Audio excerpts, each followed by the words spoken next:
welcome to the basketball edition of the Huddle. I'm reporter Ruth Lang here with sports editor Mike Brown. Mike, there were some big games for the NBC this week with the boys. Can you tell us a little bit about that? Yeah, I sure can, Ruth. Marlington seems to be the hot team in boys basketball right now in the area. I mean, they started out slow, but we knew they played a really tough schedule early, so their record was a little bit deceiving, and now they're roaring back in the pack. Marlington went to Minerva on Tuesday night.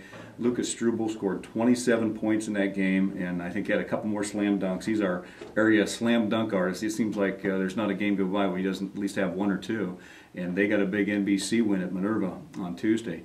The Alliance Aviators played Tuesday night against Salem, who was coming off a loss to Canton South, who's leading the league. And, Alliance lost to Salem. Salem right now is in second place in the league. And I tell you what, they have Ryan Bush, who's a tremendous player. They have several other good complementary players on that team. And they beat Alliance. And right now, Salem looks like they're probably the second best team in the league and just a tad behind league leader South.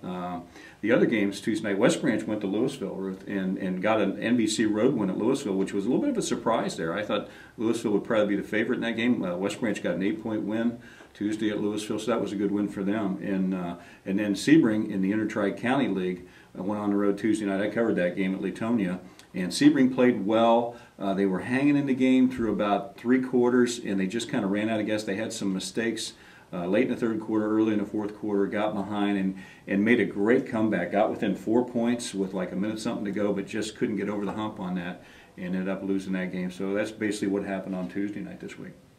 What are some of the big matchups that you're seeing for this weekend, and how do you think some of those games are going to play out? Yeah, well, we have the immediate area matchup Friday night. You have Marlington going to West Branch. And even though that game's at West Branch, Marlington, I think, is playing as well as anybody in the NBC right now. So West Branch is going to have to play very well to hang in that game with Marlington and Struble and company because they're playing really good basketball right now. The other games Friday night, Alliance has a big task in their hand. The Canton South Wildcats, who are leading the league, come to town to play the Aviators. That's a very attractive game. I mean, that's a game, if Alliance wants to stay in the NBC title hunt, that's a game they have to get, especially when that game's at Alliance. They have to get South, I think, at Alliance. And that'll be a tall order because South is playing as well as anybody in the league. So they have that on Friday night. And also Sebring is in the process of playing 4 straight road games over the next 2 weeks. So Sebring makes the journey to Salineville Friday night to play the Southern Local Indians. That's an Inter-Tri-County League game. And Southern presents a different matchup for Sebring. Tuesday night, that was kind of a run-and-gun game. It was up and down. I know I was covering the game, and I would look down, and another team would have a basket. It was that kind of game where Friday night's game with Southern. Southern's a bigger team. It's going to be more of a half-court kind of game. And the Sebring coach, Mark Bye, knows that. He talked about that. They're going to have to slow the pace, be patient, not make too many mistakes to hang in that game and get a chance to maybe win it at the end. So that's what we're looking at Friday night. And how much does strategy play a part in when teams face teams either in another district or...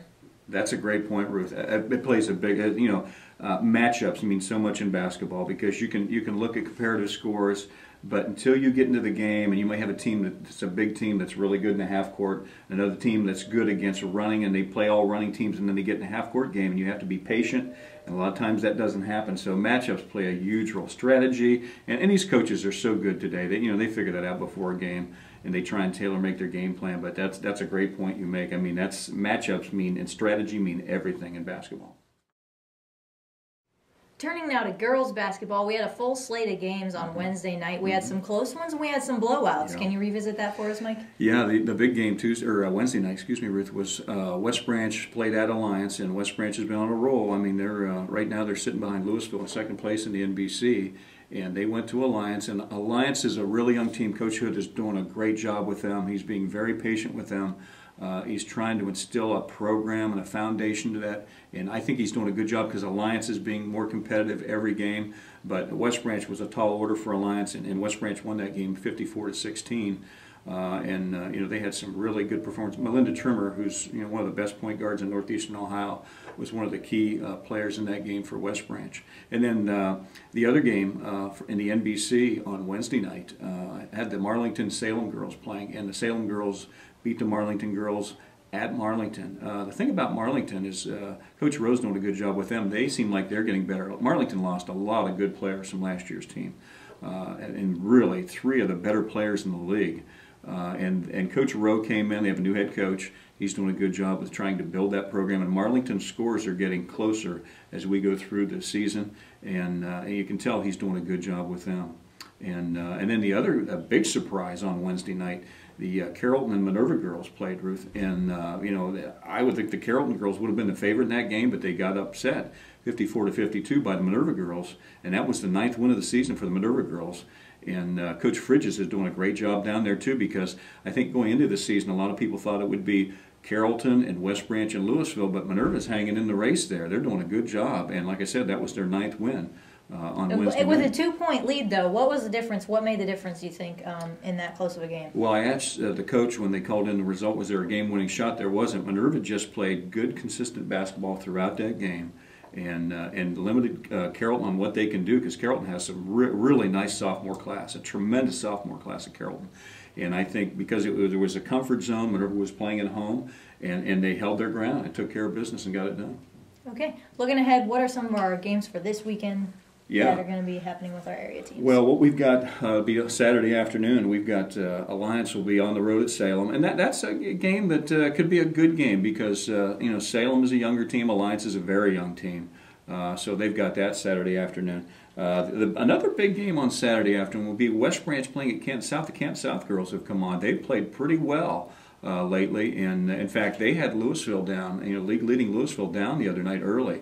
And Louisville came back and won that game. So, and that game is at South on Saturday afternoon. So the West Branch girls will have to bring their A game when they play at South on Saturday afternoon. The other game on Saturday, the Marlington Dukes will be hosting Carrollton, coming off that loss to Minerva.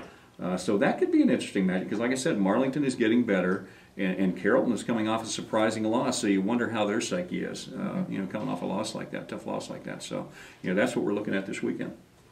That about wraps it up for this week's edition of The Huddle. Make sure to stay tuned in online at www.the-review.com and keep checking the Review Sports pages. We'll see you back here next week.